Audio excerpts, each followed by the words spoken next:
వివేకానంద జయంతి సందర్భంగా ఈరోజు మా గ్రామంలో వివేకానంద జయంతి ఉత్సవాలతో పాటు రక్తదాన శిబిరం ఏర్పాటు చేయడం జరిగింది. ఈ రక్తదాన శిబిరంలో పాల్గొన్న ప్రతి ఒక్కరికి ప్రత్యేక ధన్యవాదాలు తెలియజేసుకుంటున్నాము.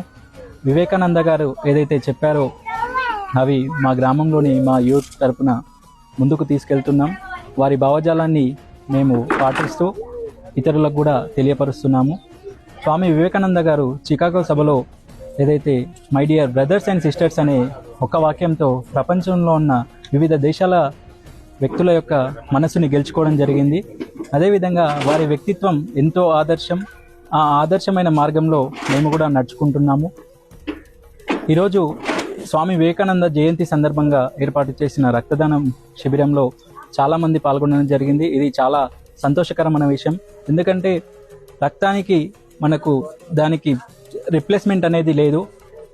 ఆక్సిజన్ లేకుంటే మనం కృత్రిమంగా ఆక్సిజన్ అందించవచ్చు, కానీ రక్తానికి ఎలాంటి కృత్రిమంగా మనం తయారు చేయలేము. సో ప్రతి ఒక్కరూ రక్తదానం ఇవ్వడానికి ముందుకు రావాలి. అదేవిధంగా మనం ఇచ్చే విధంగా ప్రోత్సహించాలని కోరుకుంటున్నాము. ఈరోజు ఏర్పాటు చేసిన రక్తదాన శిబిరానికి విచ్చేసి రక్తం ఇచ్చి అదేవిధంగా అభినందించిన ప్రతి ఒక్కరికి ప్రత్యేక ధన్యవాదాలు తెలియజేసుకుంటున్నాము. Thank you. జై భారత్, జై హింద్.